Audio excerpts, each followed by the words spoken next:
Hi. Sorry, just a minute late there. So, anyway, hey everybody. I seen Doug's already in there. So, uh, he said he failed today, so that sucks. Uh, I've had them days before. I think we all have. So, not pleasant.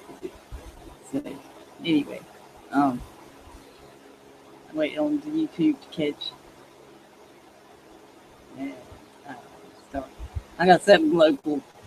I'm gonna start with a little news thingy there. I seen it earlier, and I thought it's hilarious. The, anyway, and then I'll get into the boy thing. So, anyway,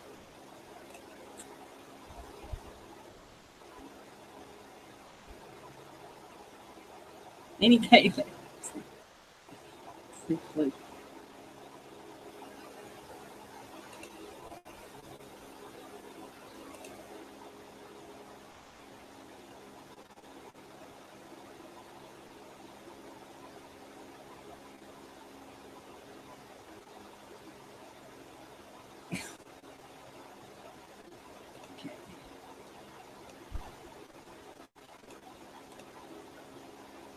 Okay, now.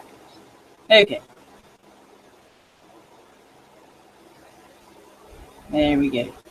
Okay, there we go. Okay, we're live finally. Well, it's a minute delay. You know, thing. Anyway, um, hopefully we'll have no mess ups here or nothing. So, uh, just kind of close some stuff. There we go. Okay. Anyway, uh, so besides there, it sounds like wasn't very pleasant of a day because it's the fall. Hope everybody had a good day. I'm just having a good evening. So, uh, not been too hot here today. You know, it's getting to be fall, so um, it's still warm. It's not as hot, so that's good. Uh, so uh, anyway, no, I was gonna do the thing about the symbolisms and stuff today, but I hadn't had time to really do anything, look into anything and stuff besides what I already know, which I've already said mostly, and don't know if I'll be able to do that Saturday because got plans Friday and Saturday. I think we do too. So maybe be Sunday and Monday. I don't know. So we'll see, or maybe just do it next week. I'll just do it next Wednesday. So that sounds good. So, um, but yeah, uh, about how they use the symbolism, the symbol. Like I said last time, about how they use the ancient symbols that have spiritual meaning and stuff. They use them to trick us into going along with their shit and tricking us into buying their things and stuff. So um, anyway, um, so yeah. Yeah. We talk about synchronicity. Derp. The yeah. So after I showed this one thing here, it's funny. Uh, it's in my area, I thought, hey, I'll just look at my state news and see what's news, and it's like something about Allstate is bringing in more insurance reps, 2,500 more, woo, and the healthcare system is integrating more mental health care into the system. Woo-hoo, yeah. Let's see what else. Basketball or some kind of sport. I don't pay attention to sports. Uh, Bo Bergdahl, something about his stuff he said while he was being held, but they're not going to release none of it. Anyway, well, whatever that significance that is, just a distraction, people to think, hey, I wonder what he said. Maybe, I don't know. And this one here is too, but I thought it was funny because it's in my county here. So anyway, but with that insurance one, Allstate, it was listed in the news thing like maybe 3 or 4 times there, different articles. So anyway, that's my insurance. Okay, so hello guys. Again, so let me get to the right thing here.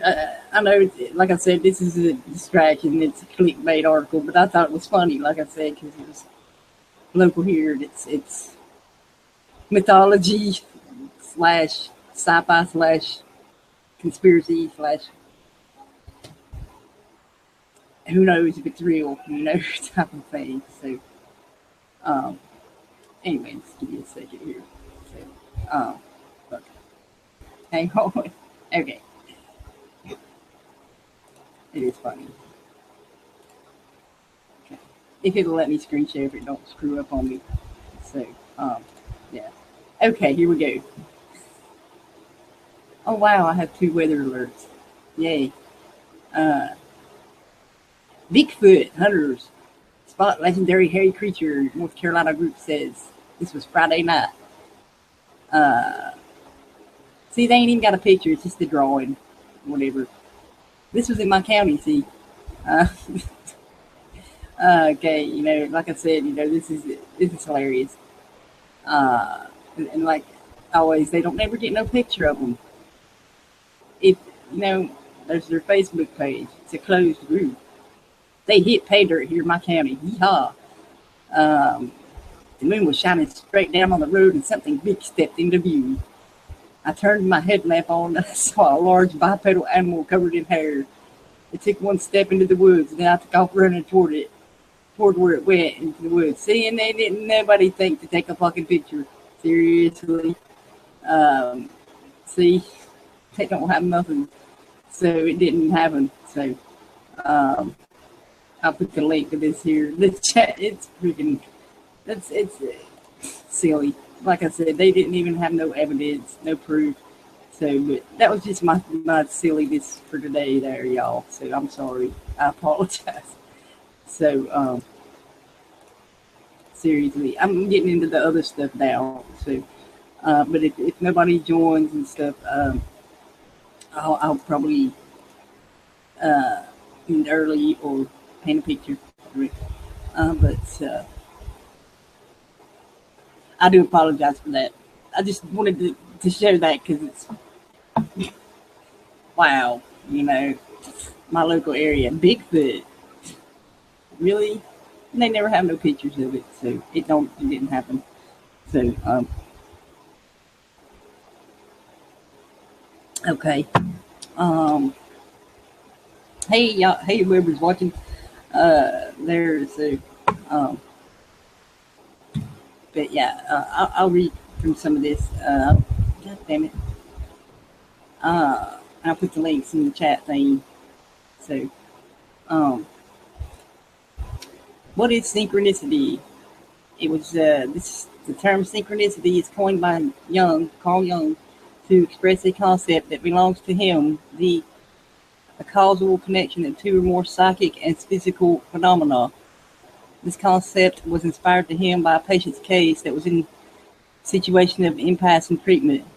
Her exaggerated rationalism was holding her back from assimilating unconscious materials. One night, the patient dreamt a golden scarab. The next day, during the psychotherapy session, a real insect this time hit against Young's cabinet window. He caught it and discovered surprisingly that it was a golden scarab, a very rare presence for that climate. So the idea is all about coincidence, in this case between the scarab dreamt by the patient and its appearance in reality in the psychotherapy cabinet. But this coincidence is not senseless, a simple coincidence. No, it's not. I mean, I could I've said some of them before on some of my previous shows and stuff, but yeah, no coincidences. So, but synchronicities, trying to tell you something there. So, premonitions, that's why it said, the psychic phenomena. So, um, like you dream of things to come, type of thing. So, uh, yes, I will, David. Uh, just give me a sec here to finish reading this really quick. Um, shit. Um, but yeah, that's what that's my take on it there, because it was she dreamed of a golden scarab, and then the next day there was one there at her session, so, and it's rare there. So, those are, but uh, y'all know what synchronicity is. So. But I will put these links below, and the Bigfoot one too. So I just thought that was just freaking hilarious. Sorry. Uh, okay. Hang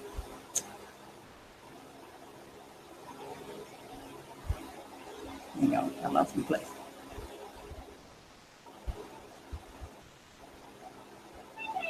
But this coincidence is not senseless, a simple coincidence. By using the amplification method, Young associates a connection with the scarab and comes to the concept of death and rebirth from the esoteric philosophy of antiquity, a process that in a symbolic way the patient should experience for renewal and vitalization of her unilateral personality.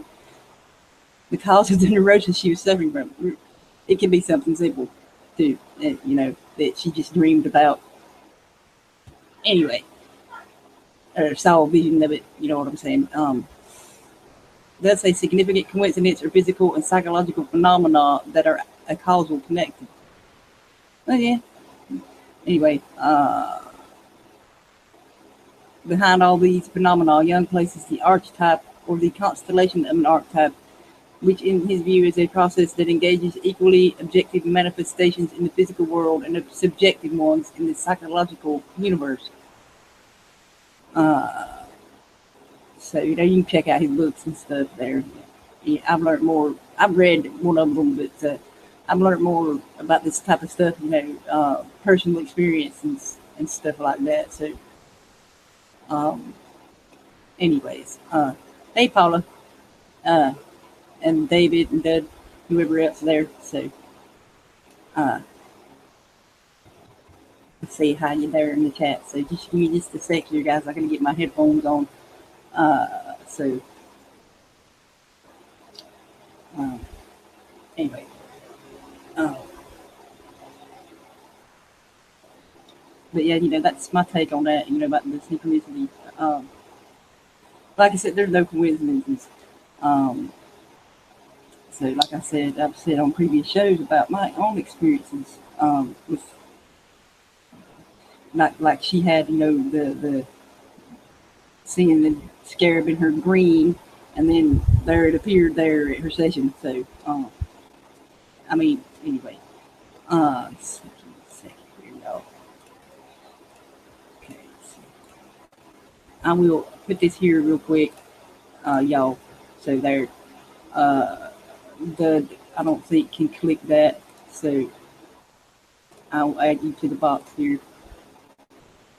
Give me just a second. Okay. You are added, bud. So there you go.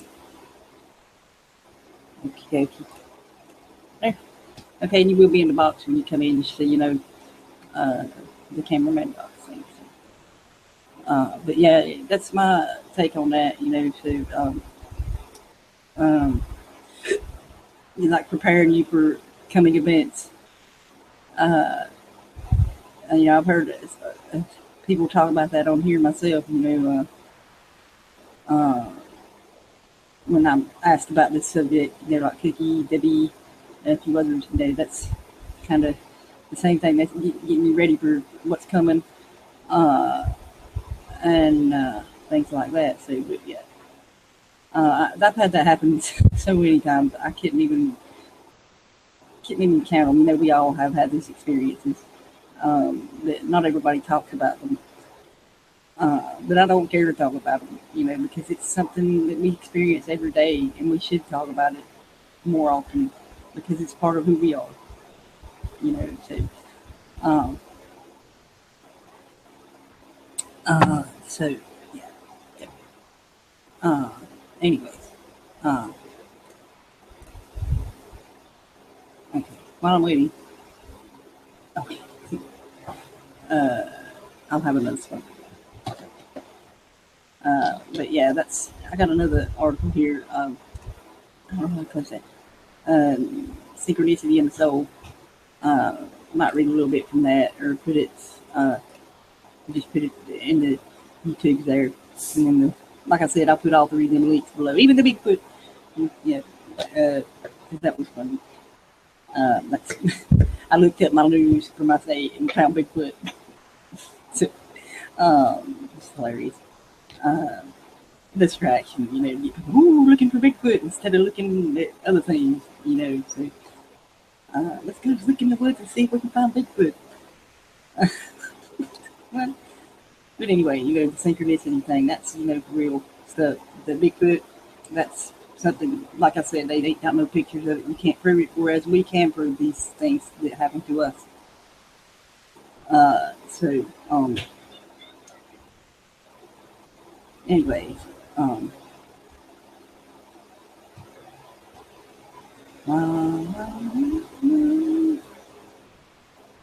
headphones are on. Sometimes they cut off by themselves. So, let me let you out of the box there. Okie dokie. While I'm waiting. Okay. Can you hear me? Hello. Hello? Party time. Hello? Party time. Okay. Okay. Oh, There's no party. Well, I just took myself a good little trip. Yeah, I saw that. Did you Start up fall 2 knees, hard? an ankle, and an elbow. That sucks. I just keep thinking there's nothing wrong with me. I can do this. I can, just Maybe can't. your equilibrium, your equilibrium's off. I keep moving or attempting to move and operate like I operate when I do things. Yeah. God. Oh, I had problems like that. We all do, Um, so that was my nickname in high school, was clumsiness. I was the only one out of our group that would fall up the stairs. So, go figure. I had a mouse get into my candy bar while I was gone. Damn. Yeah, he ate, what, 3/4 of it? And left me like 4 of those little bricks left. No. Of the large size, Linden. Yeah. Yeah. Oh. Well, but anyway, yeah. I tried to live catch him in my live trap, and he figured a way out of it. He tipped the thing over, knocked the door open, and got away. So, unfortunately for him, I had to use the other style trap, and, he met his demise. I want to keep one as a pet. That's my thing. Yeah. Yeah. Well, do you have any examples of synchronicity? That's the subject. Well, I don't know. Coincidences that you can't explain, type of thing. A few. Give me a moment. I got a list, man. I can't even name them all. I have on some of my previous shows, though, on my other channel, and this one a bit. But, yeah. So this is more an intuition type of stuff. Well, I've been in sync with other people where, like me and Marilyn, like, we used to be neighbors and we would go outside and smoke cigarettes together. Yeah. Oh. Yeah, that's like that, yeah. Yeah, Something but like I mean, we would just literally walk out the door, simultaneously, because, Yeah. well, you could almost see each other's door, but as soon as you walk out, you could.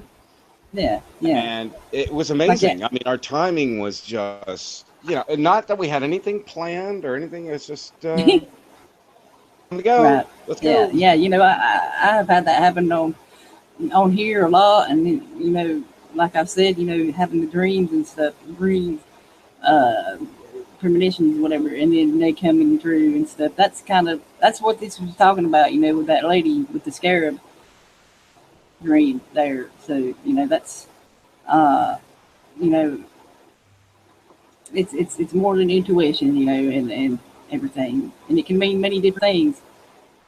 Uh, so it's like they say, don't have someone else interpret them for you. You only know yourself. So but anyway. Um, really, I just usually chalk that up to coincidence, and that was going to happen anyway, or just always throwing it under the bus like that. I really never committed it to memory, but yeah, I mean, I have things like that happen a lot. Well, there's You no know, coincidences. That's like we said, the synchronicity where you get in sync with people, type of thing. And like I said about the premonition dreams, whatever you want to call, uh, and you next day or even like a month or two down the road or something, you can have it happen. Even years, I've had it happen to me. So uh, that's like I said, it's deeper than the simple thing there of being in sync with people like that. yeah, But yeah, that's the part of it there, too. That's just a small part of it, is what I meant. Hi. yeah. I mean, I have gone to Hello. dial somebody, pick up the phone, and they're on the other line And then without they're on the dialing. phone. Yes. Oh yes, that's yeah, that's what I'm talking about. Yeah. Uh, you think of somebody and they call or whatever. Well, I mean, I'm picking up the phone to call them, and they're, had already called me, and I picked up the phone before it rang. I mean, that's back in the old days when Yeah. we had the Yeah. phones. Yeah. There's such a I've had that delay happen a on lot. these cell phones that you could never synchronize on these cell phones. I No. think that's why they've done it. That they seem to unsynchronize. Hmm. Yeah. Hey, Grim, if you or happen to listen to this, I got a little message for you. There is a way to turn off all ads that are circulating. Is another thing in the options. There Yeah. is a way to turn it off. Yeah, to fully. I What are mean, you talking because about? well, I was watching Grimm's videos, and they were showing advertisements in the middle of it. Ad blocker plus. Well, I've never That's what I done use. that. I've always thinking to myself that YouTube's going to bite me in the ass, or I don't know. And Yeah. I don't mind looking at the commercials to see what they're pushing on me to see Hmm. my internet viewing and stuff. Well, I don't want to see them. To see them, but I mean, I skip through most of them, and the ones that are fifth, I mute them immediately. I mean, that's my first reaction. Is I gotta mute, gotta mute, gotta mute. Because I mean that freaking the sound alone, uh, and then puts you in that alpha state to try to sell their Okay. product, and I don't want them to push an alpha state on me. Right. Yeah. But yeah, getting back to the subject there, Paula said that happens to her a lot too. Don't. Yeah, like I said, it happens to a lot of people, to everybody. They call it deja vu. The weirdest sensation, she says. You're like in a film and you know the exact next thing that's going to happen, but only seconds before. Yeah, exactly. Thank you. But like the events could be out of order. Like I've experienced that personally. So it's up to you to put that all together. So it's not given to you in sync there. It's all out of order. So, but anyways, I see David there. Hi. Hello. Hello there. Synchronicity, eh? Yeah. Yeah. Yeah. the Rosicrucian Carl Jung, although I much prefer him to Freud, to put it mildly. Yes. He certainly points out a lot indeed. of interesting things. And, you know, I mean, the one thought that crossed my mind while I was listening there is that, you know, I've met more than one person going through this life that have this, what I consider to be a pre-programmed concept of that everything is predestined, that your fate is already laid out for you, and I beg to differ there, because I do believe we. So how do you equate that with synchronicity? Because some people would interpret synchronicity as evidence of everything being predestined, and that's not where I'm at. Yes, I've had countless experiences of, and crikey, I could go on for I don't know how long, pointing out things. I mean, déjà vu was mentioned there. I remember walking towards. I was walking through some trees along a sort of a wild pathway out in the woods in the middle of nowhere, and then I recognised this branch, and then I'd never been there before physically, but then I recognised the place, stuff like that, you know. And that's just for warm up, but other types of connection, the way I've met people on in the strangest places. On the same day, I met 3 people without having arranged to meet them, on street corners. And you're walking towards a street corner, right? And like I'm walking towards this one street corner, and I'm about to turn to the right, and exactly on the corner I meet this certain person that was worth meeting, certainly someone I wanted to meet. This American lady who was a mixture of Lakota and African American mixture. Really cool lady who lives in Norway. Anyway, who's interested in music, blah blah blah. And then on the same day, I walked towards another street corner on the way up in another direction in Oslo, and about to turn to the right. Didn't even know my mum was in Oslo. There she is. I meet her exactly on the street corner, and it was like, whoops. That was suddenly, you know. And then there was another one. I think it was that same day as well. But then to go deeper, I'm sitting at home in Oslo before I'm in the place I was living at before I moved here on the east end of Oslo. And I'm sitting there basically on the sofa, and in my mind's eye, I see a friend of mine on his bicycle, and it's nighttime, it's evening time, about 10 or 11 at night in the evening or something like that. And in my mind's eye, I see him on his bicycle, specifically along a street called Schweigårdsgate in Oslo, along between the tram lines and the pavement, heading towards my place, and that was clear in the vision that he was on the way to my place, you know, spontaneously, without having told me he was on the way.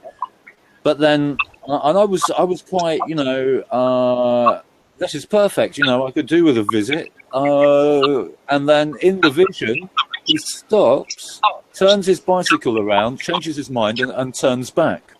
So 2 days later, I spontaneously visited him, and I said, I asked him straight out, did you, the day before yesterday, take your bicycle, head out along Schweigårdsgate, Schweigård Street, heading towards my place, and and I pointed out the specific place in Schweigårdsgate where he turned around his bicycle and everything. And did you change your mind exactly there at Schweigårdsgate before the right-hand turn, blah, blah, blah, and then head back to your place? And he looked at me shocked, and he said, yeah. Oh, wow.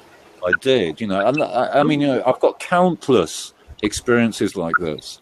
And of course, when you're pointing out specifics, it's not a coincidence. When you're pointing out, when the vision matches the actual reality down to a T, once is hair-raising enough. But when it happens countless times, in different ways, there is definitely something going on there, in my opinion. Of course, these things are difficult to prove, but that was proof for him. Because I mean, there was no maybe he thought I was like standing someplace down on the street there, and I just saw him physically. But no, I didn't. I was at home, and there was no way for me to physically see him from my home on that street. So I just thought I'd throw that one in there. Also, I just mentioned that you may have heard of the Australian Yowie, Yowie, which is a bit like the Australian version of Bigfoot. Yes. So if you're interested in Bigfoot things, that's another search keyword for those who want to. So that's Yowie. Yowie, however you pronounce it. I'm not very good at an Australian accent, so I'm not going to even try that. Like me, I tried to spell definitely in the chat, and I totally bombed it. So I can't.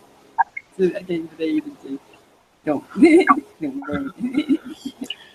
But yeah, you know. Another psychic phenomena, or that may relate to synchronicity, that I've had countless times. I had it just the other day, which reminded me of it actually. It's not something I actively go around thinking about, but when I'm using the internet, or more often than not when I'm visiting someone with a television set, which I'll get into in a minute.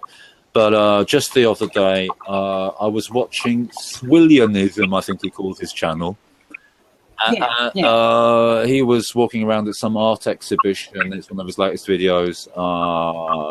Some art expo in London, in the streets of London there. And right before, I'd never seen the video. I hadn't read any description of the video, blah, blah, blah. And the video is running. And he's at this doorway, which is just a door frame with a door just standing upright, you know, like almost like a magical doorway into another world, insinuation for me anyway. But then I'm thinking, black horse. And I'm thinking, and then bang, a few seconds later in the video, there's a statue of a freaking black horse. Now, that's great. I mean, I've got no witnesses to this, blah, blah, blah. I mean, I'm just throwing it out there. But many times visiting a friend of mine down the street who he's been in a hangout with us, the guy you met from Norway that made it into a hangout once or twice. While I'm visiting him, countless times, I mean, countless, probably at least 20, 30 plus times. I've picked it up before it comes through the TV set, because there's some sort of a delay where you can pick it up through the ether before it actually gets through the TV set broadcast. And we're talking about specifics here. Okay, sometimes I've pointed out things that were predictable. Like one program we were watching, I said, look, he's going to talk about climate change, because I just knew what they were going to talk about. You know, it was too predictable. But I'm talking about things that weren't predictable. And I would say, let's say, I mean, it wasn't this word, but let's say like a word you hardly ever hear, like supercalifragilistic or something. And this word or a phrase or something, and I would just get the urge to say it out loud, and seconds later, it's usually between 3 and 10 seconds somewhere. Then it will be on the broadcast that we're watching.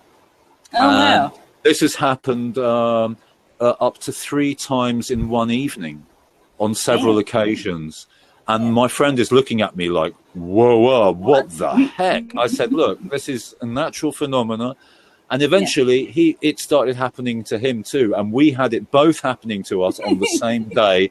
It happened to, he picked up 1, I picked up 2 or 3 on the same day.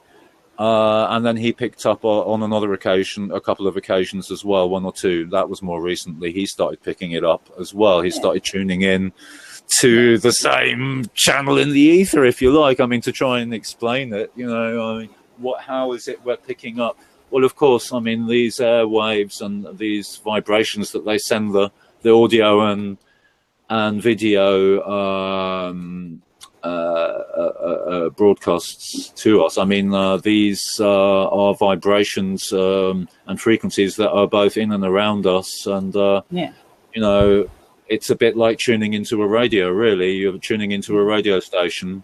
If you're sensitive in the right way, and often it's you know, when I'm tuning into these things, you know, it's not like I see a radio dial or anything. Right. It's just you feel something. Yes. It's hard to define, and sometimes I don't even know how I get there. Sometimes it happens spontaneously without me even having to tune in, and I find these things fascinating. For me, well, I mean, these things for me relate directly to the near-death experience I had as a child, where what I was seeing from outside of my body, which I described to the people in the hospital afterwards, matched up to reality, because I was actually outside my body looking down on my physical body and describing the events that actually happened. So you can actually have that type of experience without having to have a near-death experience. There are techniques for going out of the body and doing that. But having said that, you know, some people get confused. They get led up a garden path or two, because there is such a thing as an imagination, which doesn't necessarily, you can imagine things that don't necessarily connect to the things I'm talking about now. Yeah. So people can be misled by hijacking their imagination, either via hypnotic techniques and related, usually to control them, as we know. Around this neck of the woods, we know about things like that. Think about things like that. And then there are, you know, and I like the way you were saying about, you know, don't let someone interpret your dreams. You're the best person qualified to interpret your own dreams. And if you study yourself and you study the own phenomena without having to follow somebody else's instructions, you're going to learn more. Than, I mean, do that first and look at people's instructions if you like. I mean, you know, as long as you don't allow yourself to be hijacked by all the techniques in the toolbox. It's like a guideline. Use it like it's a guideline type of thing. Don't let it fully interpret it. Yeah. Well, I mean, I don't know. This is probably almost definitely the last broadcast I'll be able to join in with for a long time at least, because I'm moving next Friday to a place, and luckily I found a place. That's good. Otherwise, I would be homeless in about a week and a half from now, or 9 days from now. I would be homeless if I hadn't have found this place. But there's no internet there, so. But looking on I mean, I could do with a break from it anyway. Everybody can. Although it's going to be pretty lonely without it, but but the good thing is that the place, although it needs a lot of fixing up, I get to live there a little bit for free while I'm fixing up the place, and it has a well. It has a well. It has a well. No fluoride, no chlorine, unless someone snuck it in there at night and tipped it in there, which wouldn't surprise me either. And apparently the drinking water there is fantastic. So, and I'll be living. Won't even think about the internet not being there, being so busy fixing it up. So. Yeah, no, exactly. And actually, I'll just be focusing on getting back more into my guitar playing without staring at a screen all day long. Definitely, So, and also, I'll be living at the edge of this volcano, an area which has fascinated me, just a few 100 meters away from where these wild lynx live. Lynx, what do you call it again? Goat? Yeah, lynx in English. It's a wild cat. It's got like pointy ears and a short tail. I love them. Yeah, me too. There's apparently, I've never seen them, but there's two lynx living at just a few 100 meters away from where I'm moving to. And where I'm moving to is also, I mean, I thought I did a good job finding this place, which turned out to which was great while it lasted, but Yeah. until the end here. But Yeah. because I wasn't used to being able to play music and practice my guitar without thinking about neighbours and stuff. Well, now I'm moving to a place where the neighbours are even further away, so I've got an even more. I can pull out my tenor sax at 4 o'clock in the morning and give it a full blow, you know. So there you go. You know, you were talking earlier about, you know, the people. Some people believe that events are predestined. Right? Yeah. That's like when we go into the free will thing. You know, that's your choice. You see these things laid out before you. It's your choice whether you want to do that or not, and how you do it. You know, and it won't be the same way you've seen it, given your choices and what you choose. That's what I meant to say. Yeah. Sorry. Yeah, exactly. It's like it's also what you're saying there is a familiar theme in what my mother's tradition continued of palm reading, and which we have in the Roma people, my people. Well, I'm a mixture of Sami and Roma, but we have both the Sami and the Roma have preserved traditions of shamanism, you know, real shamanism, not this fake new age stuff. That's just a word that is literally. Yeah. Right. They pay me $200 and I'll tell you your right. No, when it comes to my mother's palmistry, it's give a donation if you feel like it. It's not a charge. It's you know, if you feel like it gave you something, you know, put something in the tin or whatever. Yeah. But it's a familiar theme. Or what was I going to say now? It was a familiar theme, and you were saying something, and now I lost my thread again. The choices. Yeah, that's exactly it. And how that is something that my mother also has pointed out to some of her clients before, that it's not clad in iron, your destiny, you know. These are things that are likely to happen in your future unless you do everything to avoid them, in other words, or find some way of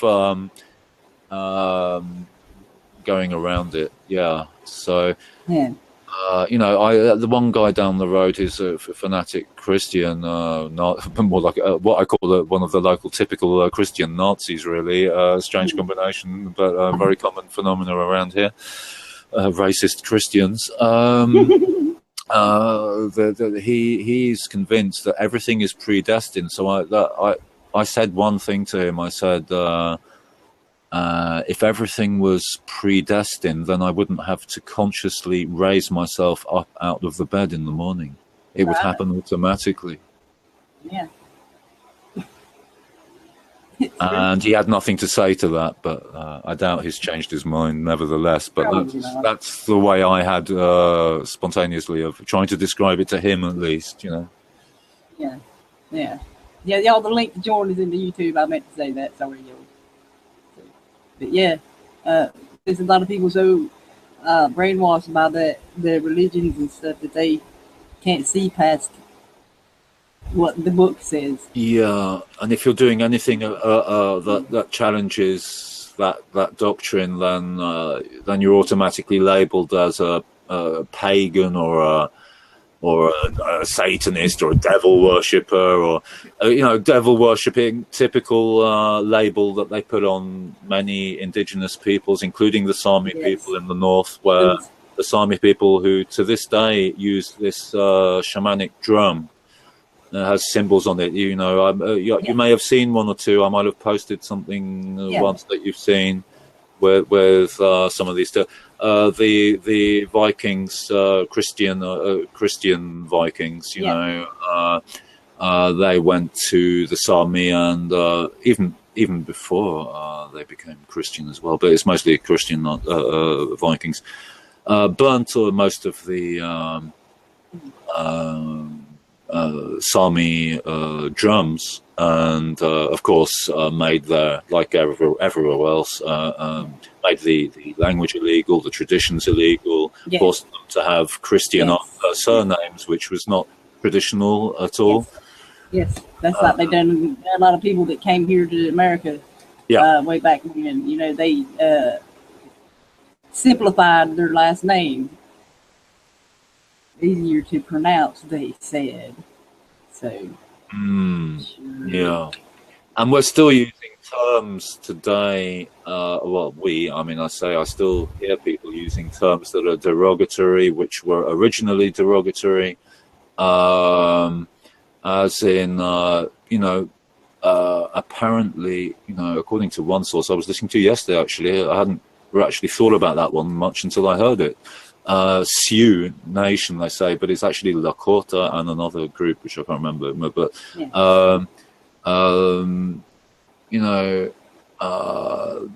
there were names that were given by the Spanish to groups when they originally had their own names. And then there are these other names given, we're still calling Native Americans Indians. They're not from India. Christopher Columbus did not arrive in India, and we're still using these terms today. We're still calling Inuit peoples Eskimos, but that's a derogatory term as well. In fact, one source actually says, I'm not sure if it's correct, but it wouldn't surprise me if it was true, because it actually, apparently, according to one source, comes from the Danish for a dirty man. Eskimo, a shitman, Eskimo, in Danish. And people still use this word, and the same things happens with the Roma people. We are called gypsies but then you even catch Roma people calling themselves gypsies because nobody knows what you're talking about if you say Roma. That's how ignorant people are to this day about Europe's largest so-called minority. I mean, we are the largest so-called minority group in Europe. And to this day, Europeans are mostly ignorant about our that we have that we are an ethnicity with our own language and customs and traditions.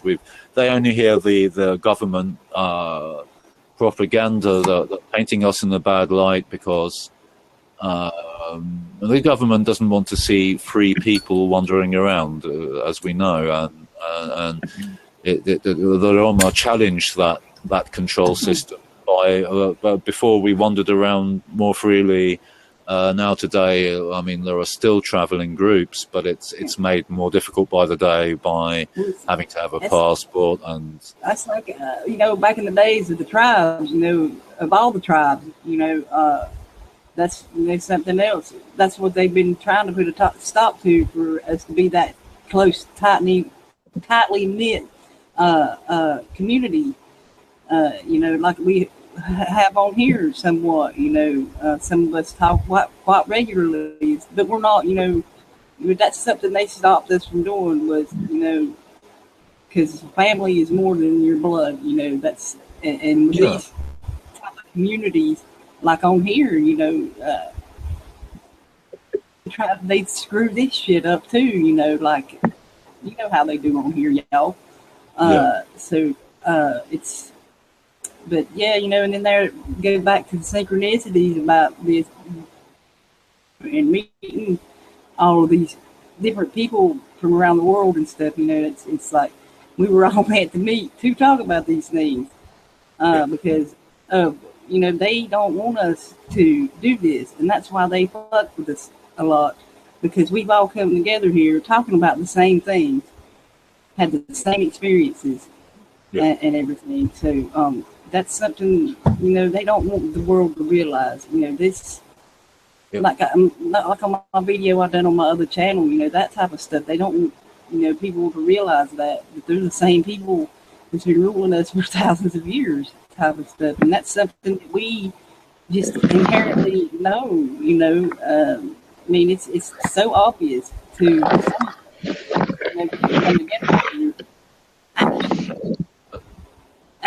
But to the others, it's like you're talking to a wall, you know. But you know, we just got to find a way to, and this is part of it here. You know, saying there are no coincidences. You know, we are all connected. And this is just, you know, one of the ways we are connected.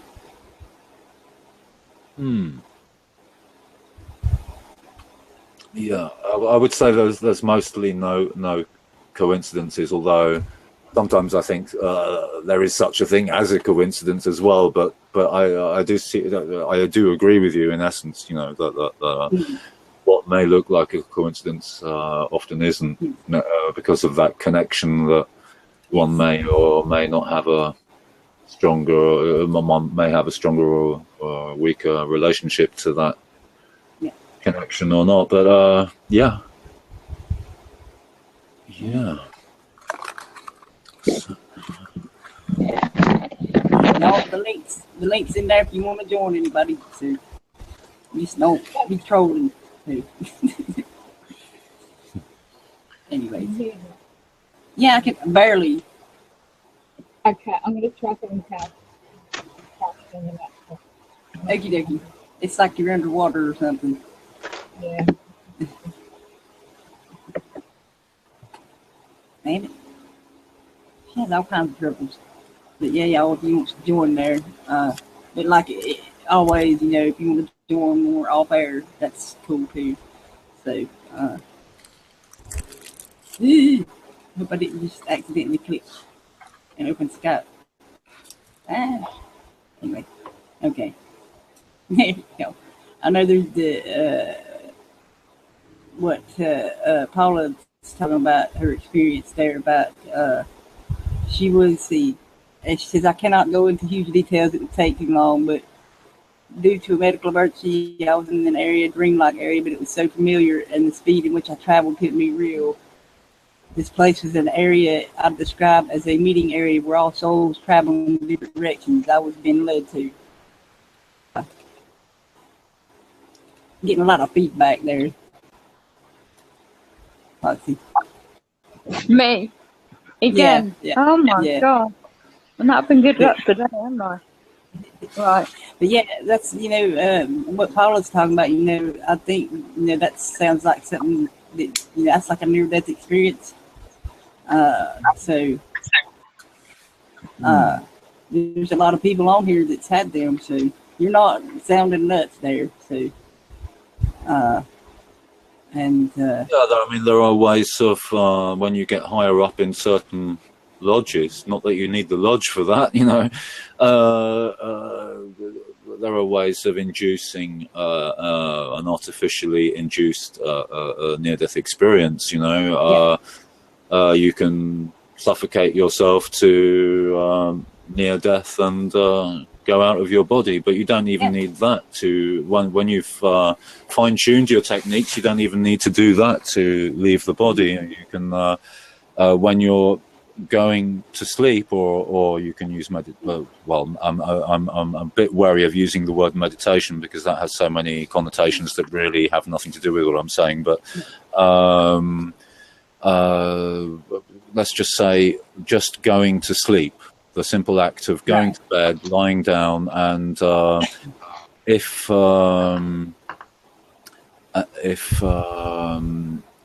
when you're going to sleep, well, some people may recognize what I'm saying, some maybe not. More often, I'm closing my eyes, and you get that sleepy feeling just before you're nodding off, just before you're actually asleep, but you're so relaxed, and then you close your eyes. Often I get images flashing up in my eyelids. My eyes are closed, but it's like a projection screen. But I haven't entered the dream state yet, and this is the crossing point, which is, it's a balance point where if you manage to stay there, then you can go into what they call lucid dreaming. But you can also, if you do this correctly, you can also go out of body from there as well. So this takes practice, because if you're not relaxed when when these images flash up under your eyelids, it can shock you because often there are things flashing up that will try to scare you. There are certain entities that will try to scare the living daylights out of you, so that you don't get into that. You need to be relaxed and focused without being shocked out of your, because you can see some crazy stuff, and then suddenly bang, you've lost it and you've lost the connection, and then suddenly you're awake in your bed and sitting up thinking, what the heck happened there? And that happens to me. Other times I'm more relaxed when I go into it. Other times I do, actually get distracted quite easily. So it's not like I have 100% success rate there. But with practice, there's something I look forward to practicing more. Having a break from the net now in a week and a half from now. I'm sure I'm going to be focusing more on these things, because at the moment I have this it's probably a very bad habit. Which is that I go to sleep while I'm listening to something. I put on a YouTube video like Alan Watt or whatever, and then I nod off because it's like background sound. It helps me to relax actually and get sleep at all. And it means that I'm not, and I don't get these dream experiences at all. I haven't because I'm focused on the broadcast. And I'm focused away from my own, what's the word? My focus is somewhere else. So I go into the sleep state in a different way than if I wasn't listening to a broadcast. So in other words, it's a way of avoiding focusing on these phenomena.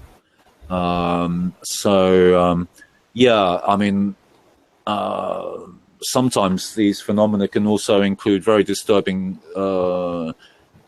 things that you might not want to focus on. I mean, actually, to be honest, I've really wanted to be more down to earth and not focus on these things for a while as well.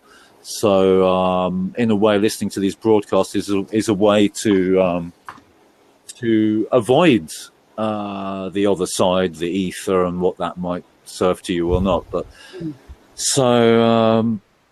But no, yes, definitely returning to the ether. But I still want to stay down to earth, because we are, while we're going through life, I want to be in the body, experiencing this life as fully as possible. And but again, not forgetting the importance of the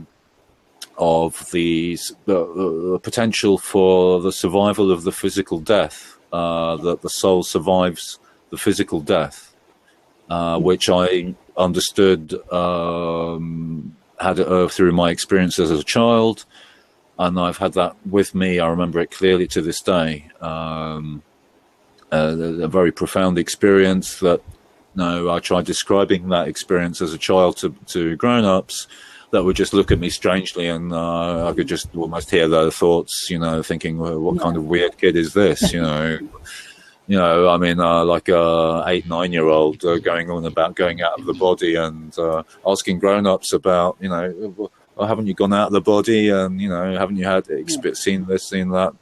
So I gave up trying. I figured out pretty early on how open certain people were, at least to discussing things that were outside the indoctrination, and as people are steered away from a great reality, an enriching mystical wondrous world that you have been led away from, so as to be a trained slave to the system. And it's not as easy to enslave somebody who is aware on a multi-dimensional level, because then they are more aware of who you are, what you are a part of is much greater than you can see with the physical eye, than what you can hear with your ears. It's much more profound. Definitely. And you can connect with people. I've actually arranged to meet, on 2 different occasions, arranged to meet someone in the dream state, and it worked both times. On one time was more prominent than the other, but both times worked. And although the one guy, he looked very confused as how this happened, and why am I here? yeah, it was. We actually met. We arranged to meet. We actually arranged the physical place in on Earth to meet. I mean, you can arrange to meet in outer space or some place, but it's easy to find like I met one guy by a rock. That we've been walking in. He visited me here where I'm living now, and we took a walk in the woods, and we stopped by this big rock. You know, there are these rocks that have been deposited by glacial movement and stuff, you know, lying around and about the places. Suddenly you come across this big stone, and it can be a nice place to sit in the nature, you know. A seat in nature, you know, if you don't want to sit in a bed of ants, you can sit on a big rock. And this rock was rather special, and we arranged to meet at that rock, my friend and I, and yes, lo and behold, that worked in the dream state. And another guy, I visited him and arranged to meet him outside the place where we were staying that night. He actually went to bed at least 2 or 3 hours before I did. He went to his bedroom, and then I was just looking at the internet, and went to bed, 2 or 3 hours after him. Still, nevertheless, we managed to meet in the dream, even though we didn't go to sleep at the same time. So I thought that was interesting, because I wasn't sure how successful I would be, seeing as he went to bed long before me, you know. So that was a question mark, but we overrid that. And there you go. I'm going on.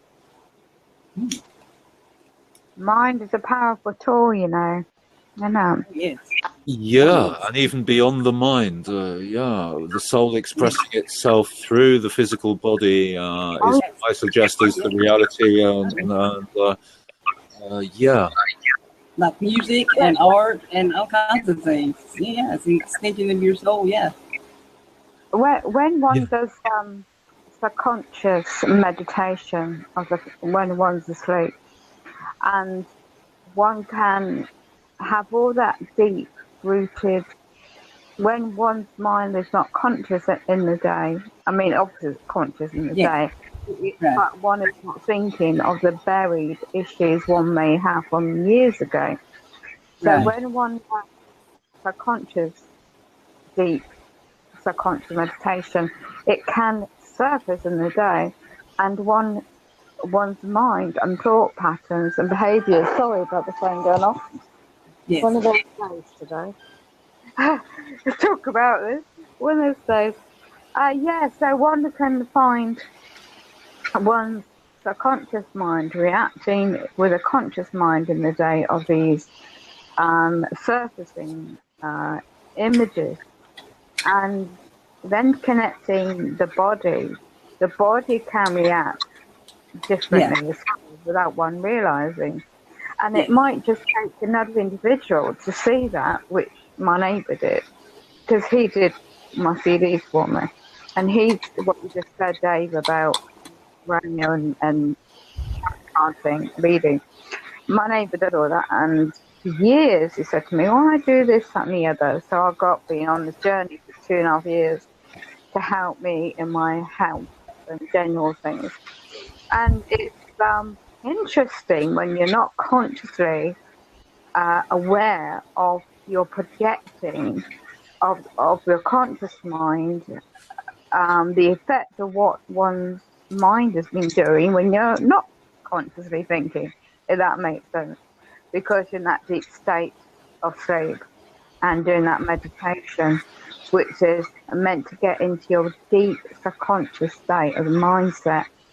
And it's quite powerful. And it depends on the subject one is using. One can find these. I started ages ago these beat tones, and I researched that a bit more, because it was like playing like a clip on YouTube with these beats that meant to help you sleep with these certain patterns. But I researched that, and that could alter your brain set. And the negative to the area in some areas, some people. So I stopped that, and I just focused on my neighbours, his talents, and doing CVs for me. And I tell you, trying to get off the mainstream pharmaceuticals, for example, and all that kind of natural ways of doing things absolutely works a treat. Yeah. And I've noticed a difference actually because I've been sidetracked. I mean, the powers that be like to sidetrack me at the moment, and in practical everyday crap. And therefore, I've not been doing my meditation for 3 nights. And have I noticed a difference in the mind? Yeah, negatively. So it just goes to show how the power of one's conscious and the subconscious mind is, again, a powerful tool. And this is what my opinion from experience generally is if one goes through trauma, for example, no matter what you just said, Rebecca, about the implementation of, it's like in Great Britain, the massive influx of funding for mental health. It's all over the place. Yeah. And it's all about putting more, it's all about big pharma and putting more labels on people. Oh, yes. Yeah. And what they did to me this year, it was just one of those typical examples. Yes. And I saw through that. And a lot of people won't see through that because they may not be in their life and stage of life to be able to see through things. And unfortunately, they will believe what they're told about themselves. So nobody's able. I don't see. I might have something the other going on, but I don't see me as a label. Yeah. I just see. Yeah. You were saying, most people won't see it because they're not in tune. Like Lass said, it's a beautiful thing, a universal radio, and only a few are tuned into it. So it's not everybody's going to get these things. Unfortunately, that's just the way it is, I guess. Yeah, you're absolutely right, Becca, because I'll give you just a brief example. I mean, Dave, was fascinating what you're saying, Dave, about your experiences. I was young. I mean, years ago, not that old, but years ago, I was on this beautiful South Devon cliff. And my first experience away from home, working away from home, in this really old type, it's like a movie set, you can imagine, with a beautiful coast lashed against the old cliff tops. And I was staying, it was in a makeshift old car park, and this hotel management made makeshift rooms for people, staff to stay in.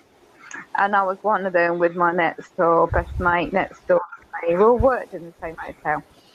And then I had to do this really late shift, and it was like, you can imagine the scene, the howling of the wind, the howling of the waves, and a very dark alley with big steps going up to my little chalet. And then in this, we're always told by the local villagers, which had a pub, really old, like, I don't know how old, but bloody old. And we're told that this old building by the steps was haunted. Didn't believe in that. I was very religious at the time. Didn't believe in ghosts. And I was young, 16. And so there I am, but, trying not to look at that window of this building, and suddenly the light goes out, the street light goes out. I mean, like the path light, to see where I can go, pitch black. Yeah. Suddenly I see in the corner of my eye a white flash, and I thought that could be the light bulb coming on.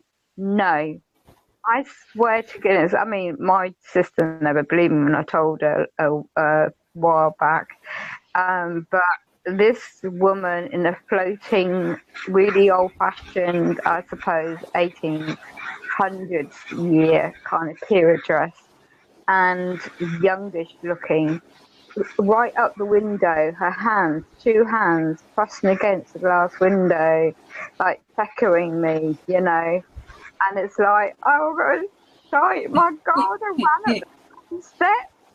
slammed into, I shouted out to, I woke her up actually. I shouted to my best mate, I said, help, help, I just seen a ghost, my God.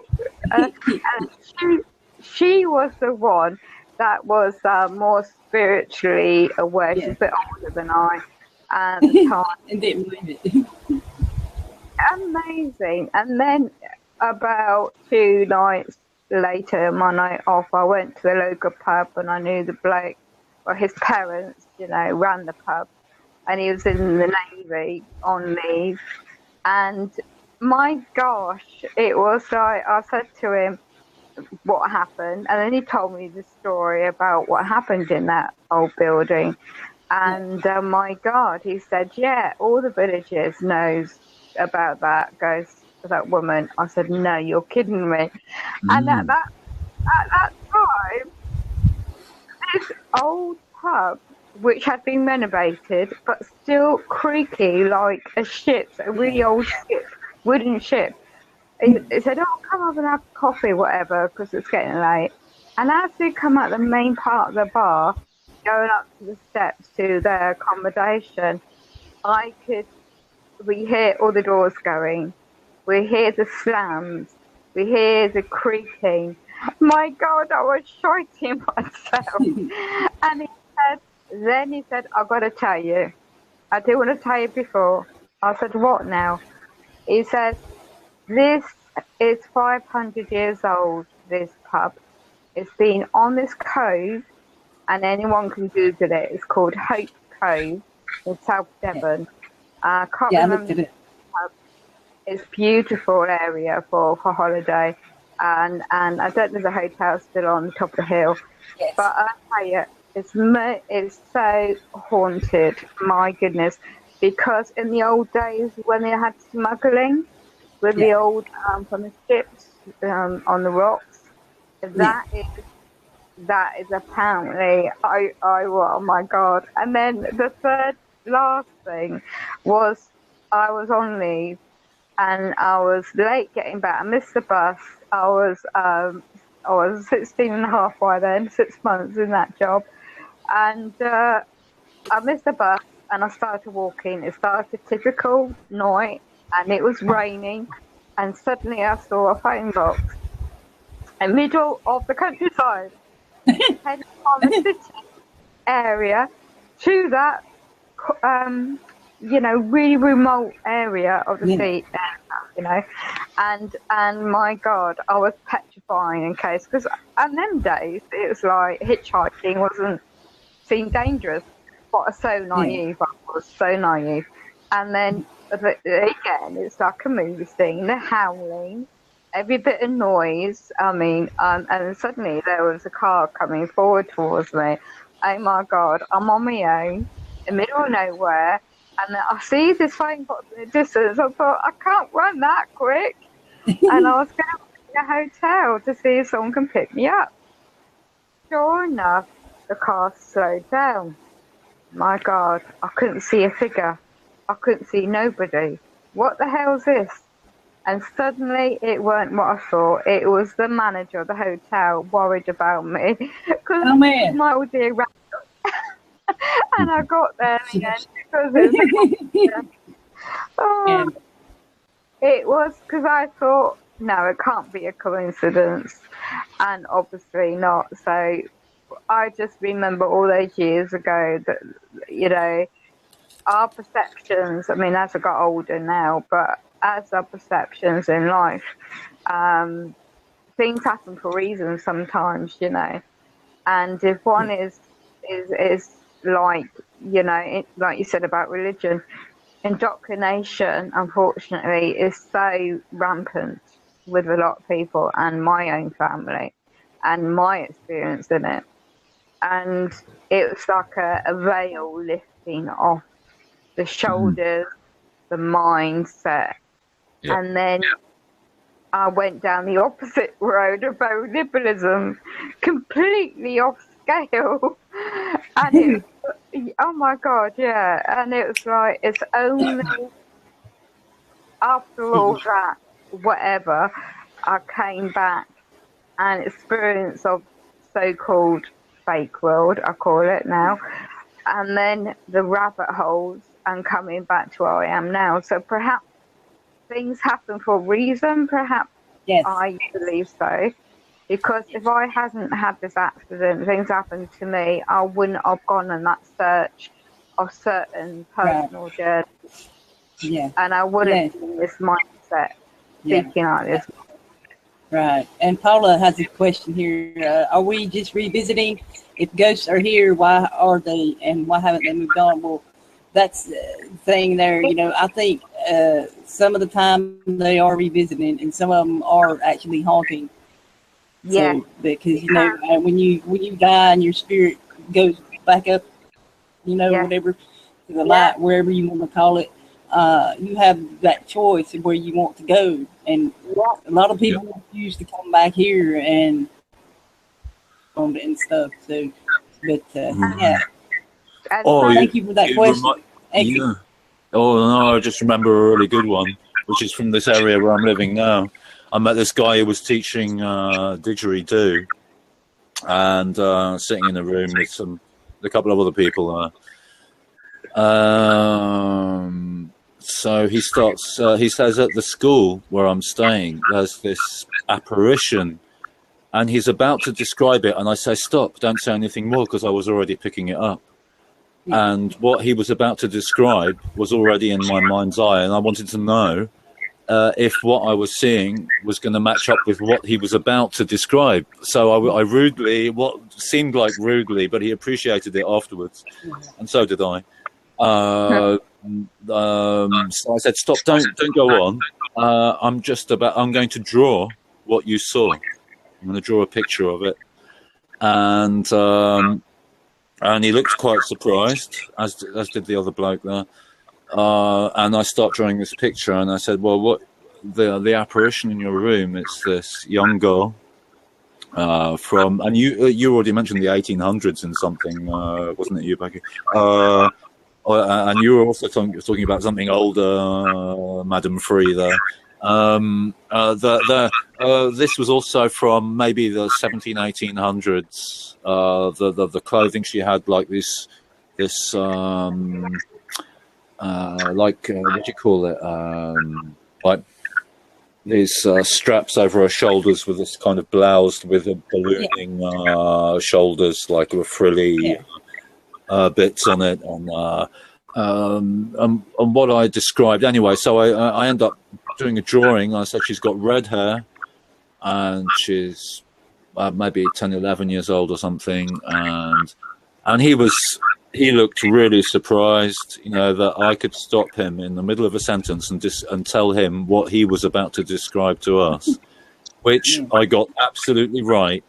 And interestingly enough, that's not the only place where this apparition has been happening.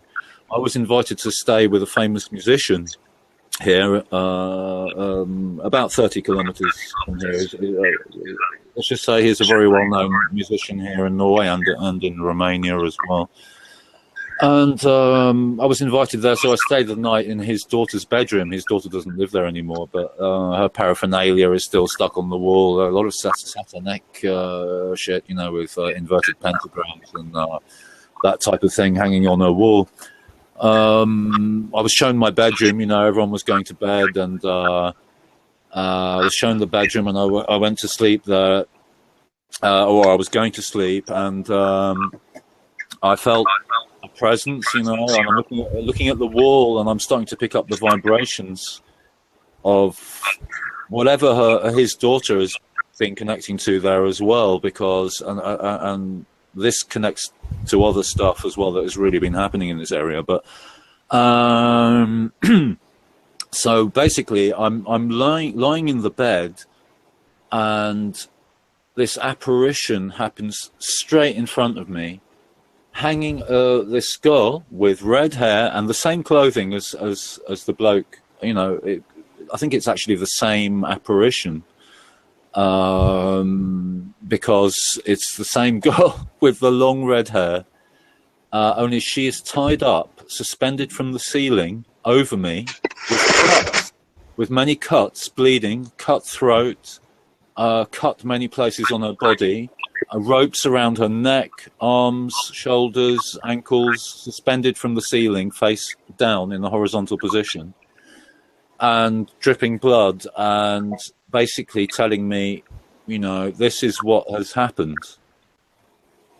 And she had a red dress. The dress was red. And the next morning, you know, get up, find my host wandering around in the kitchen there, and I say to him straight away, I had a very interesting, well, I just called it a dream, you know, just at that moment, I just said I had a very interesting dream or vision last night about a young lady in a red dress. And he turns his head around, he looks shocked at me, and he says, strange you should say that, so did I. Oh, wow. Yeah. And what was the young girl telling me? Oh, she's telling me about a satanic cult here in this area that I think operates to this day in this area, that does ritual satanic abuse, ritual human sacrifice, and so on. And I've actually heard, after all of this, I say that because after this happened, people have told me rumors about these activities actually happening in this area. So I don't have. Oh yeah, I believe that happens about everywhere. Because I grew up hearing stories about that, and I still hear stories about that. So. Right. Oh, by the way, before I forget it, I'm about to post something in the chat there. Lactuca virosa. I'm hoping this is interesting for you all. Wild lettuce.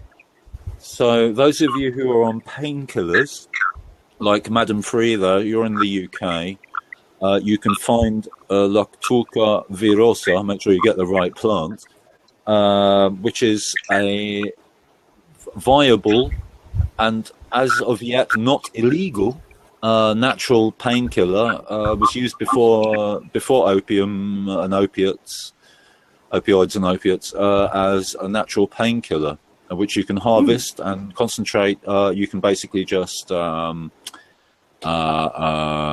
concentrate that into a kind of a brown gunge very easily. You just put it in I can post a video there as well, actually, because there's this video. Whatever. Anyway, you do some searches on that, you'll soon find out how to purify that. It's also good for asthmatics, so it won't cause. It also has a calming effect as well. And this is something which is a viable alternative to your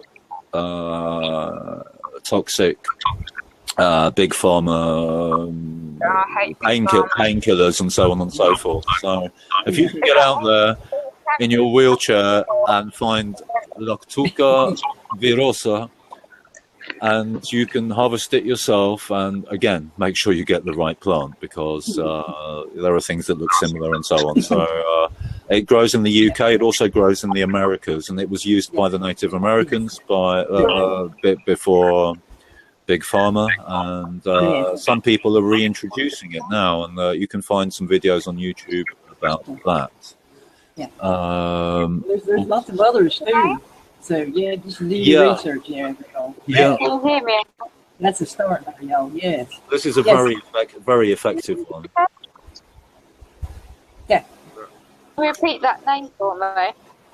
I've written it in the chat. Lactuca. I'll paste it in here. Lactuca, first word. Virosa, second word. Or just search for wild lettuce. What they call wild lettuce. Okay, then Paul is asking, is there an infinite amount of souls or energies or a number that are recycled again and again until either they have learned all they need, then are promoted to another level somewhere else, but not? That's something, that's a debate. That's a topic there we could go into for hours probably. I don't know, that's... the word reincarnation comes in there, doesn't it? Yeah. And I'm not convinced reincarnation works the way some people have been told it works, because, in fact, I'm actually borrowing a term from what is usually fake mainstream science, and that is genetic memory, which I'm borrowing there, because I think there are memories we get through the physical world, through our what we inherit physically on this planet, we inherit also genetic memory, for lack of a better term. Basically, that's why I'm borrowing the term. As for if we get reincarnated or not, you know, I mean, I'm not the all-knowing. You know, I don't think the things I remember are from having inhabited a body previously on this planet. I think actually I just came down and inhabited this body, and the things I'm recognizing are through this genetic memory phenomena, which can be confused with having lived before in another body. There again, having said that, I would say that the time that sea eagle was outside our house on the island many years ago, after my grandfather passed away, I think he actually borrowed the body of a sea eagle to say hello to us.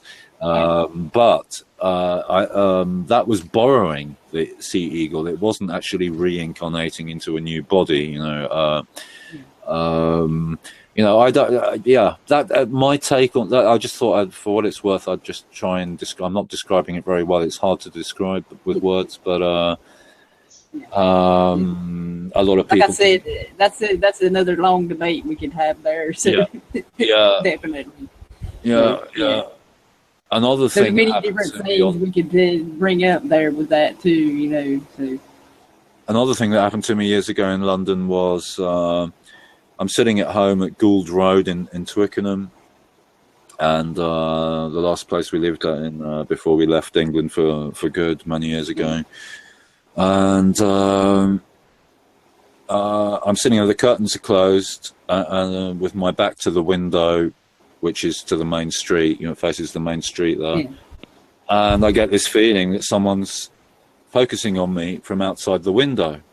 So, and I can tell from which direction. So I open the curtains, and and just behind the car, in the exact direction I look out at, is this guy who's also called David. And I invited him in, and he knew I knew, and that's why he was standing out there, focusing his intent on me to get my attention. Yeah. Without ringing the bell. He didn't need to throw a stone at the window. I couldn't hear any rustling or any noise, you know. It was just yet another... it's a bit like that, you know, you can tell someone's looking at you, feeling, you know, but a very strong version of that. I've had that happen a lot. I'd say a lot of y'all out there that's on here, the panel, have had that happen as well. Yeah.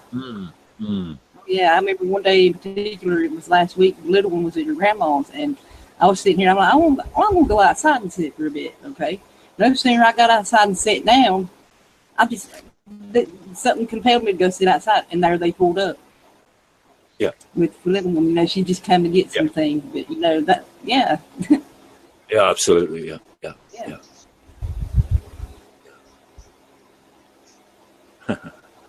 So, anybody wants to add there? Anything there we talked about? Well, I had to go for my neighbor decided to mow the field across the street, mowed his entire field, piled all the grass onto my grass, which is nicely mowed, just all the way to my driveway. I mean, it's almost 30 feet. Smothered my truck in grass, my van. You know, they don't have any consideration. He blew every blade of extra glass out into the street for the gutter to take it. People have no conscious thought. If a cop sees that, he would have nabbed him. But I was praying for one. Rude. Yeah. The one time the mind never works is always to a policeman, right? Never works there. Yeah. Well, did you have anything to add to what we was talking about? No, sorry. Well, I just got on here. I don't know what you were talking about. What we talked about a lot, the ESP related stuff, you know, extrasensory perception. and the soul, the experiences we have, the synchronicities and coincidences. There's no coincidences type of thing. The soul coming out of the body. Yeah, we talked about that too. Yeah. Okay. Yeah. Anyway, I know their plasma cat is there. If you're there. Well, I know what you're saying because I had a death experience. So.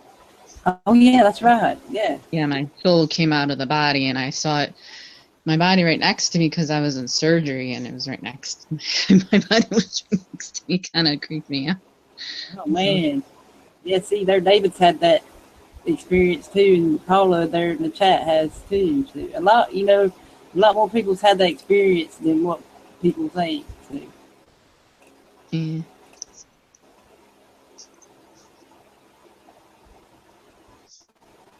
Yeah, and Paula, Alan, hey Alan, Soul has many experiences, and Paula says maybe these experiences are to help us develop to a better understanding of life. Yeah. So, anybody else?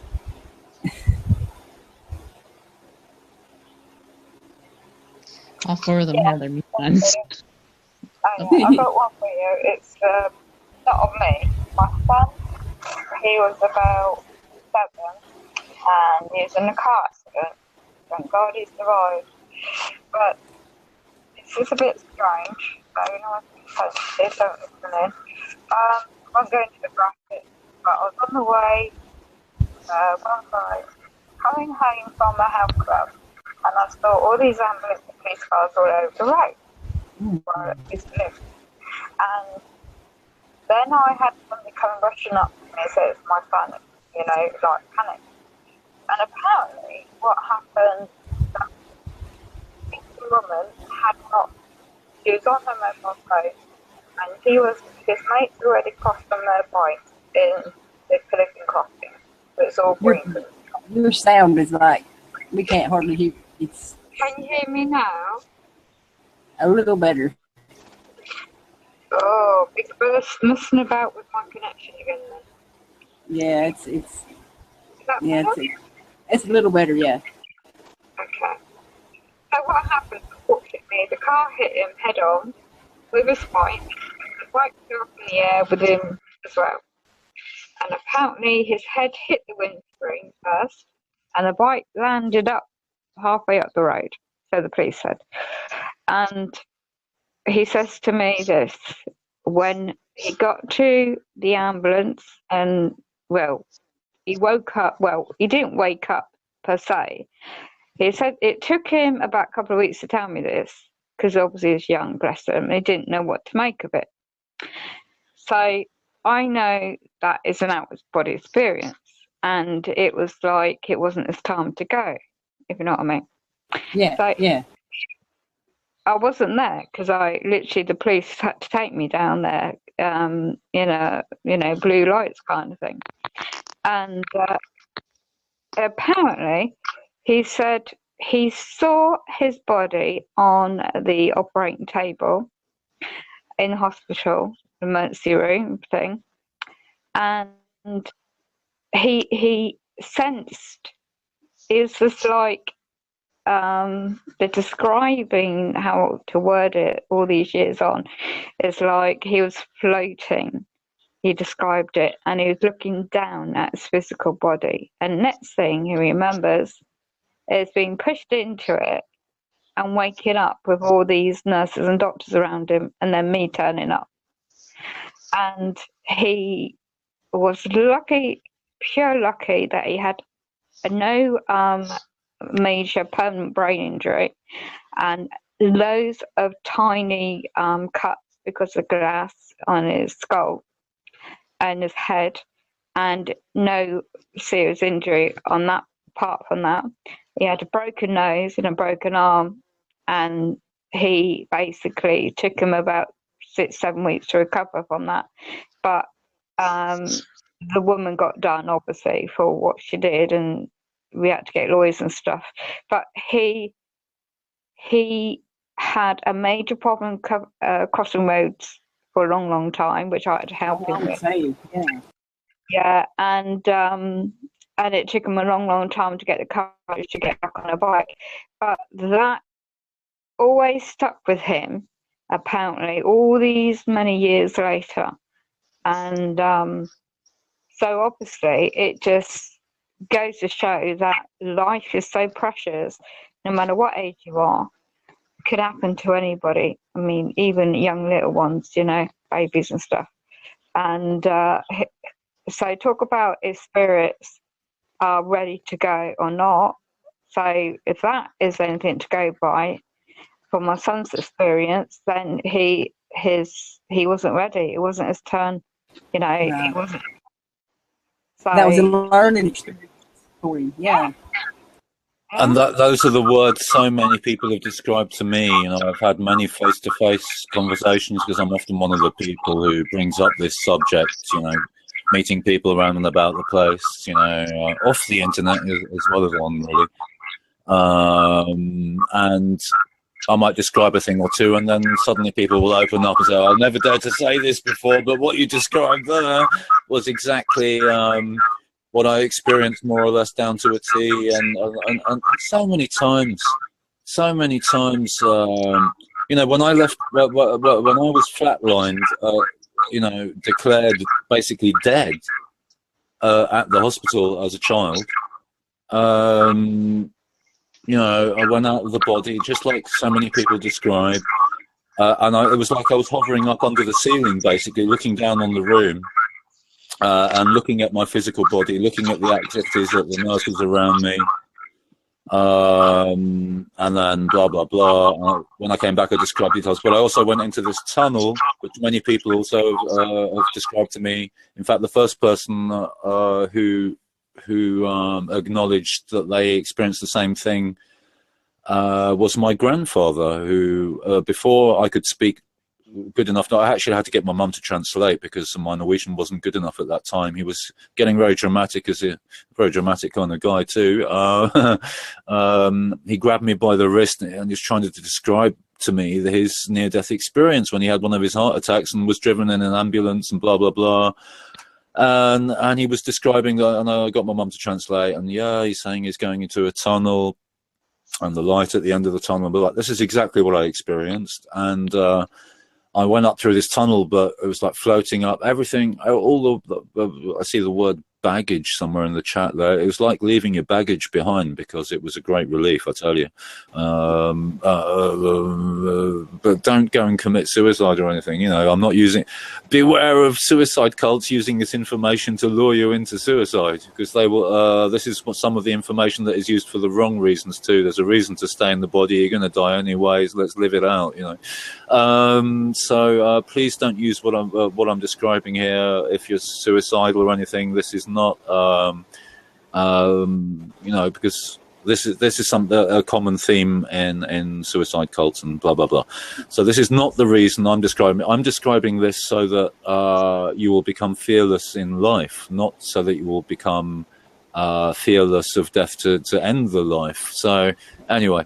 I was fascinated a moment ago because the lady who's now using a surfboard picture there, I think we've met before, Yeah, where she also described that she's seen the same type of phenomena on another level, kind of a strange object she saw that seemed that what I was describing rang a bell. Now I'm just astounded, because she said she was in the surgery. And it was like outside of her body, and so on. So I mean, it's not often you bump into someone in a chat or anywhere where, I mean, one experience is enough. But sorry, before I get back, I'd love to talk more with her later on if that's possible.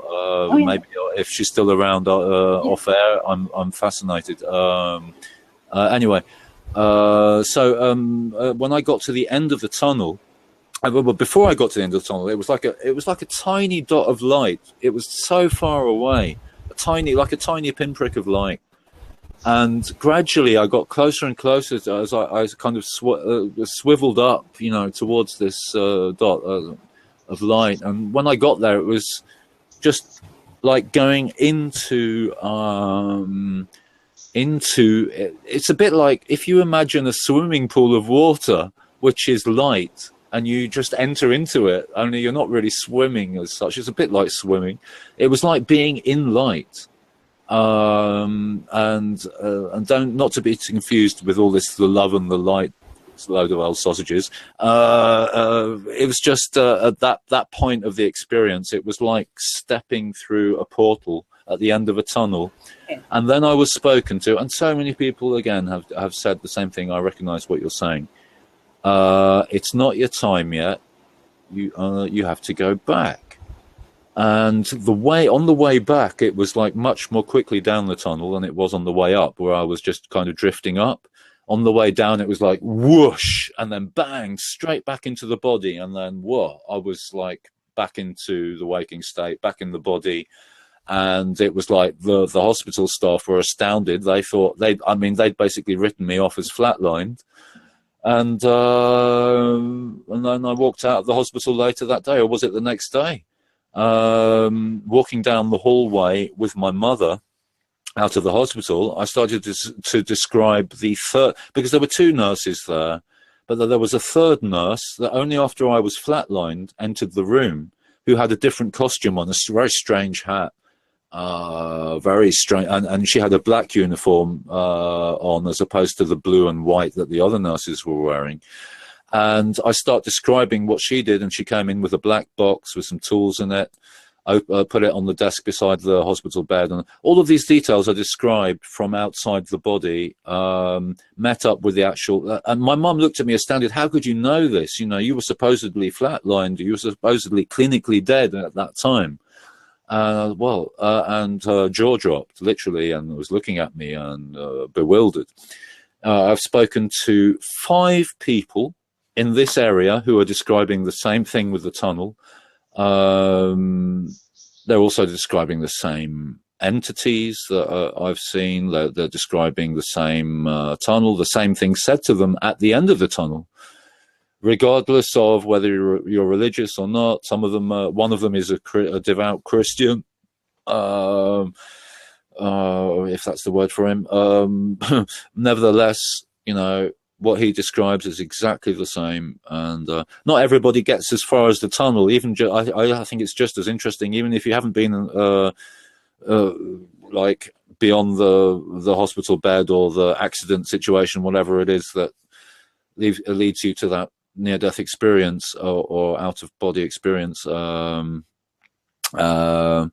my granddad had it. These people I meet around here. No, whatever leads you to it, you know, it's the same thing we're describing. It fascinates me to this day. In fact, I think this is one of the things I think about almost every day. I think about this.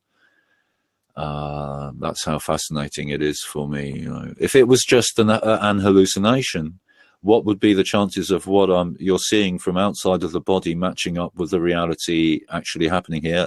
Zilch, especially when it happens not only to you but to other people, and time again going out of the body, seeing things even without having gone out of the body. I'm having experiences where I'm describing things that are happening in other places, which is called remote viewing often.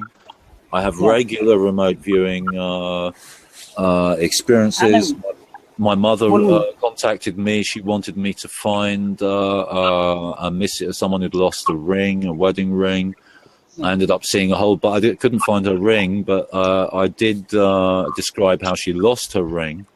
And then I ended up describing a whole bunch of stuff, that she had an upright mahogany piano, and that behind the piano there was a green box. All of this matched up with reality. I know another that's had similar experiences as well, but he's not here. You know, Eric, the Truth of Life. You know, we talk about this a lot too. Yeah, so he's had similar experiences as well. So there you go. Here we go. Just wanted to add that in there, y'all. So. Wow. Yeah. I was asked to find this lady has lost her ring. So I get contacted by Mum. Can you find a missing object for this lady? And And I said, well, I'm not sure. But then the images just start flooding into my mind's eye. In the waking state, I'm sitting with my eyes open. I'm not going into any special state. I'm already connected. You know, it's just streaming in. It's like someone streaming, uploading the whole session for me straight into the nut. You know, it's yeah. Someone wrote "Beam me up, Scotty" in the chat. You know, yeah, something like that. So I said, well, wait a minute, and then it's all flooding in, and I see this lady in a white suit, trousers. She's wearing trousers and a jacket, you know, like a white suit with a long keychain hanging out of her right pocket. She's walking up to her apartment door. She pulls the keychain out of her pocket, and the ring falls out at the same time because she had the ring in her pocket, and it flies out and it rolls down the stairs. And then she walks into her apartment in this vision, and on the right hand side I see an upright mahogany piano. I mean, how many people do you know who have an upright mahogany piano? I said, right, there's an upright mahogany piano, and I see a green sort of oblong, no, it was a rectangular object behind the piano. All of this met up with reality. She found a green lidded box. I thought it was a pencil case with a zipper on it or something, but it turned out to be a box with a green lid on it. But I mean, it was difficult to see behind the piano exactly what it was, but it was a green oblong thing that had fallen behind that. I saw that, no, she didn't find a ring, but everything else I described in the vision again met up with reality. And another experience I had was in Trondheim, where I was in a certain place. For certain reasons, I can't go into full detail here, but I'll try and describe as much as I can. Anyway, I was in a certain place, and I was walking around in there, and I walked into the room of this building, which is the Sjöfarts Museum, sea... it's like a sea museum, like a shipping history museum in Trondheim. And I'm walking around in there, and I walk into a room, and I get a feeling that something's there. And lo and behold, there is something there, and it's telling me. I couldn't see it, but it was so present. In fact, it was so present, it was actually on a poltergeist level where it could turn the doorknob in the room and stuff like that. But the present, it was like an extreme, like a static, if you like, around me, and it was, my hair literally was on end, and this man of color, of African origin, who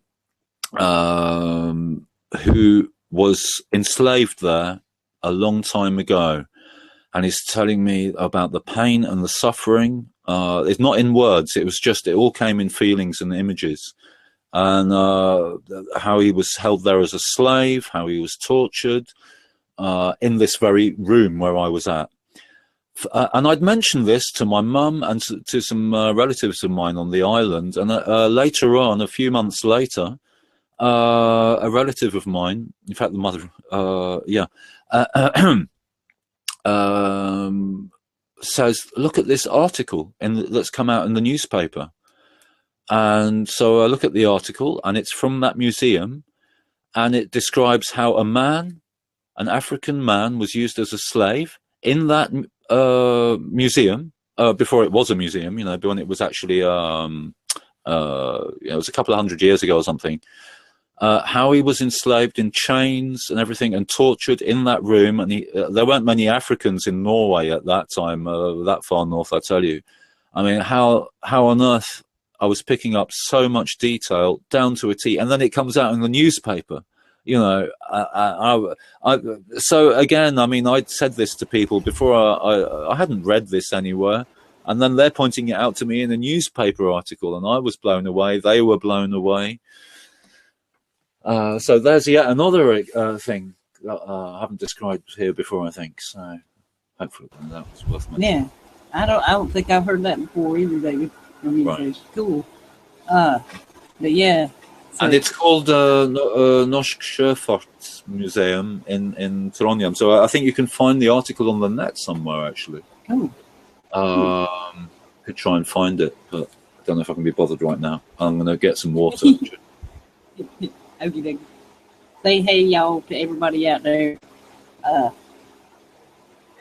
Again, there James, there Alan, Paula, Carolyn's in there, Anonymous Love there. I said Paula. Foxy, Free OK, Dud. Let me see here. I'm scrolling, y'all. Laz Valdez. So let's see, I think that's probably about it. Oh, Firecat. And that's it. So hey y'all, thank y'all for joining us. So, been really, really good there. So yes. So Foxy had to go, she said so.